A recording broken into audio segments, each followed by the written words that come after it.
Magandang araw sa inyo mga kapugi. Naglagay nga pala kami dito ng gapangan ng sitaw at inayos yung ating DIY oven dito sa itaas ng ating treehouse. Dahil sa meron darating dito na bisita, sipag at saga lang ang puhunan, bonus na lang ang kapugian. Kung wala ka nito, ay lagi kang talo. Maga kaming umakyat dito ng bundok para kumuha ng kawayan mga kapugi. Unti-unti na kasing yumayabong dito ang aming tanim na sitaw. Kung maganda lang sana ang panahon, ang balak sana namin dito ng aking biyanan ay kumuha ng kahoy at kawayan para gawing materyales doon sa ating unang palapag mga kapugi. Kaso ngayon ay basa dito ang lupa at maputik. Kaya mahirapan tayo dito ngayon sa pagkuha ng mga materyales. Ngayon ay pag-aasikaso lang muna ng tanim ang aming gagawin. At medyo naubos na ang kawayan dito malapit sa ating treehouse. Kaya nagpasya kaming dalawang pumunta sa ibang area. Tapos yung mga dinadaanan namin dito ay maputik at madulas mga kapugi. Dito daanan. Yung daanan dito mga kapugi. Ito yung pinaglulutuan ng nyug. Nag-harvest sila dito. Diyan. Nag-harvest sila dito ng nyug. Dito sila naggagatong. Diba? What did you see? I can see the madness in your eyes. Bulan pa nga dito. Kapag napapadaan kami dito sa mga puno ng nyug mga kapugi, ay tinitingnan ng aking biyanan ang mga bunga. Nandun? Ay, daanan dito. At sa paglalakad namin ay ito ang aming nadatnan. May bagong binalatan ng nyug dito sa gilid ng daan. Bago lang yan. Kasi baka hindi ako nagagalit dito. May kumuha dito ng bunga ng nyug mga kapugi na hindi naman sa kanila. Kaya medyo nadismaya dito ang aking biyanan. Tapos habang papalayo na kami dito ay bigla namang lumakas ang ulan. Ilan pa tayo nahaw pa?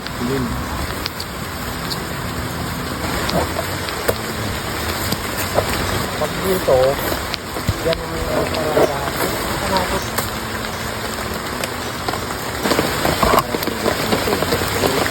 Nagtigil muna kami dito sa daan. Inaantay namin tumila ang ulan. Kaso ilang minuto na ang nakalipas ay patuloy pa rin ang pagbuhos mga kapugi. Kaya nagpasya na lang kami dito bumalik sa treehouse para sumilong. Pero bago yun ay kumuha muna dito ang aking biyanan ng kahoy na gagamiting pambutas sa lupa na pagtutusukan ng kawayan. pag magigawa kulit ng DIY, ito kukunin rin pala dito. Aloy. Yung aloy mga kapugi, ang sa Tagalog mo tawag ay anay. Pagdating namin dito sa aming taniman ay medyo tumila dito ang ulan. Kaya imbis na sisilong na sana kami dito sa aming treehouse ay nagpasya na lang kaming ilagay itong mga kawayan, yung aming unang mga nakuha. Itong sitaw ay tanim ng aking biyanan na babae nung umakyat sila dito kasama ang aking asawa. Kaya pagdating sa paglagay ng gapangan ay kami na ang gumagawa.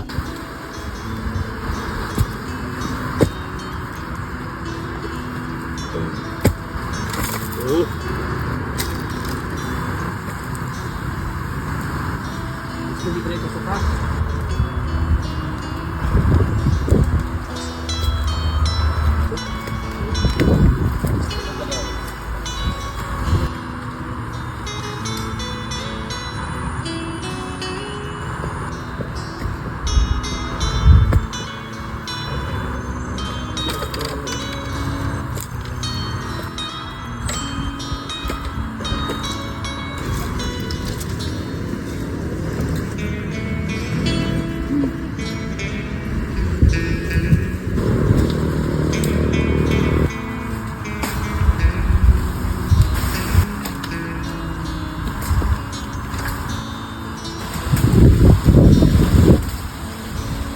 Habang gumagawa kami dito mga kapugi ay patuloy naman dito ang paghihip ng malakas na hangin at sinasamahan din ng kaunting ulan. At yung mga suot naming damit dito ay basang-basa na din. Buti na lang ang tanim namin dito sa taas ng bundok ay hindi ganong naaapektuhan ng palaging pag-ulan. Tulad itong tanim naming upo, inaayos na ng aking biyanan dahil sa malago na itong kanyang puno. At pumunta na muna ako dito sa aming treehouse para kunin itong abono na nakasabit dito sa ilalim. Naisipan ko mag-abono dito ng ating tanim mga kapugi habang basa pa dito ang lupa. Hindi kasi natin ito nilagyan ng pangbasal na karaan nung tinanim natin ito. Maganda kasi basa ba ang lupa mga kapugi para mabilis matunaw itong abono.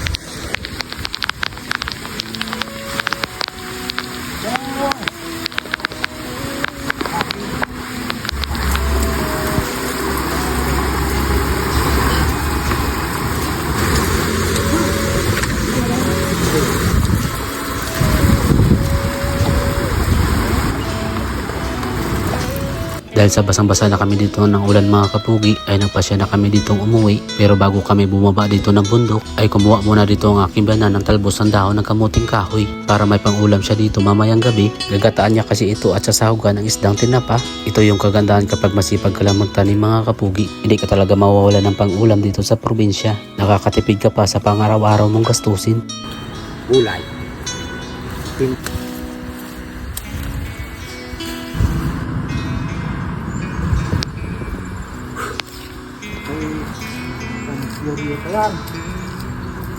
May plastic ba nito?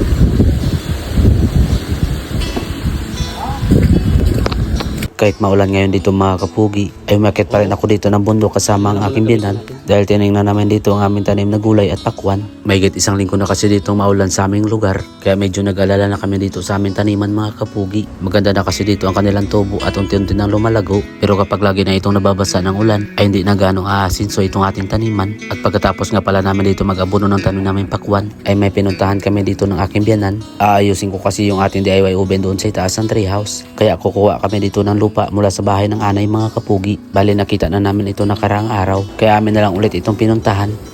Naglipat. Naputosan natin.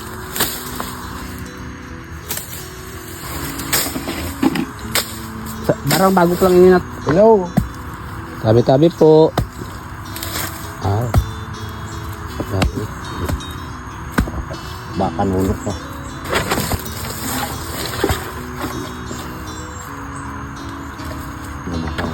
Maganda ang kwan.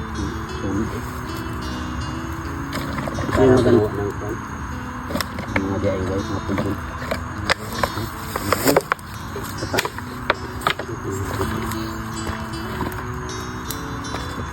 Ano yun pa? Tanggal mo. Kunti lang naman dito yung aming kailangan, kaya ito lang yung aming mga nakuha mga kapugi. Sabi daw dito ng aking biyanan, kapag daw malinis daw ang palibot ng bahay ng anay, o minsan na tinatawag natin na nuno sa punso, ay mayroon daw doon nakatira. Pero kapag madamo naman ang palibot nito, ay bahay lang daw ng anay yun mga kapugi. Dahil yun yung kasabihan at paniniwala dito ng aking biyanan.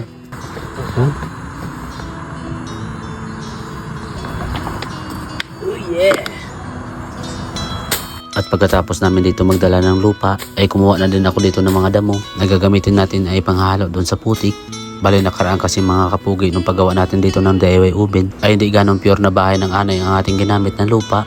Kaya nagkaroon ng maraming bitak ang katawan ng ating DIY oven.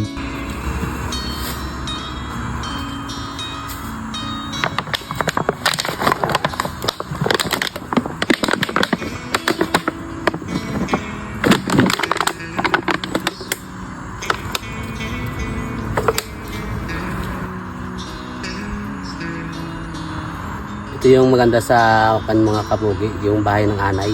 Dahil sobrang pino po yung lupa. Yan. Ito yung dinudumi nila mga kapugi at ginagawang bahay. Kaya ito yung napakagandang gawin na ilagay sa DIY oven. Kaya kung gusto mong gumawa ng DIY mo oven sa bahay mo. Habang nagsisimula pa lang ako dito maghalo ng putik, ay unti-unti na naman ditong lumalakas ang ulan. Para tumibay palalo itong ating ilalagay mga kapugi, ay naluan ko rin ito ng semento. May darating kasi dito na bisita kinabukasan. Di ko lang muna sasabihin kung sino mga kapugi, dahil hindi pa naman ako sigurado kung sila ay makakadalo. Kaya ang gagawin na lang muna natin dito ay aayusin itong ating DIY oven sa taas ng treehouse. Pino.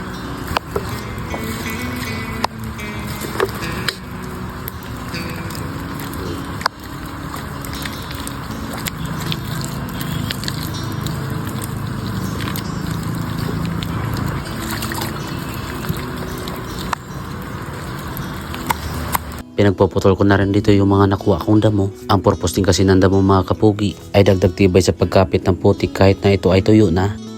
Ang lambot ng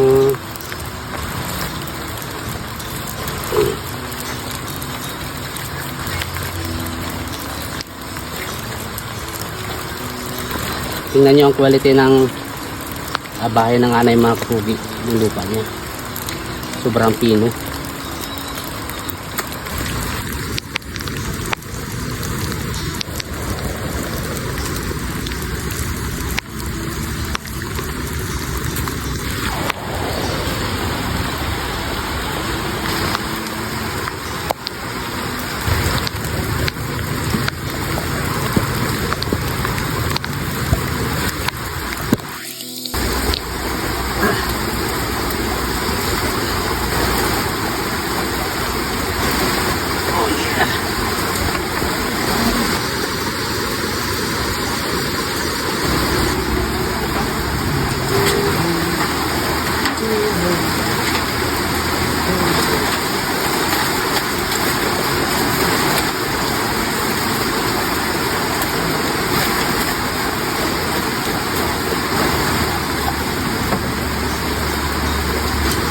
Matamaan ka dyan ha.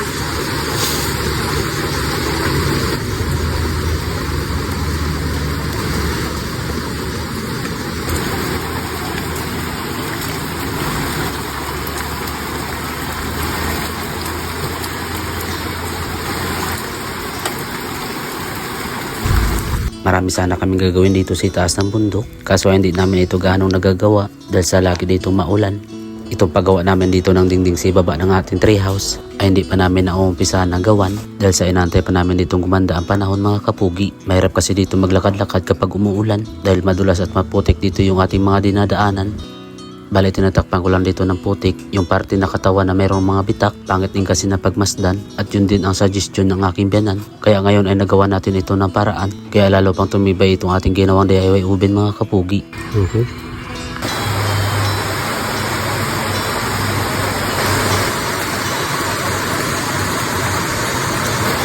May sobra pa ako ditong putik, kaya ang ginawa ko na lang dito ay tinapal dito sa loob na mayroon din mga bitak at mananipis na parte. At habang may ginagawa nga tayo dito ay patuloy lang din ang pagbuhos dito ng ulan at itong aking biyanan ay hindi mapakali dahil sa nag-aalala siya sa kanyang mga taniman.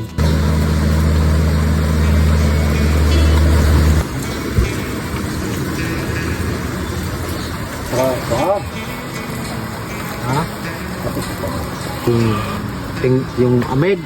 Andiyan pag ako may kakain ng mga bunga yan.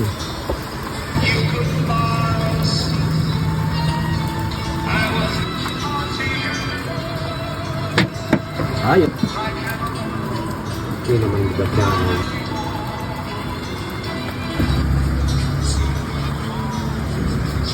Pagkatapos kong inayos dito yung ating DIY ubin mga kapugi, ay nagpahinga lang muna kami dito ng aking biyanan sa treehouse. Balak sana namin gumawa ng upuan doon sa baba ng ating treehouse para kapag may bisita man tayo dito dumating ay mayroon doon mauupuan at matatambayan. Kaso hindi lang natuloy dahil masyado dito malakas ang ulan. Sila ng mga katulad ng anting-anting ay ginagawa naman sa kasamaan.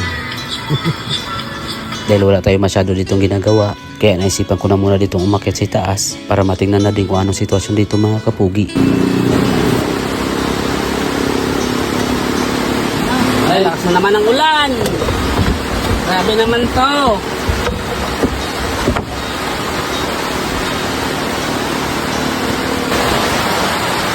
Sinuan pa.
Kung nagustuhan nyo itong aking vlog mga kapugi, please follow, like, and share naman itong aking page. At pa-comment naman kung saan nakabot itong aking video.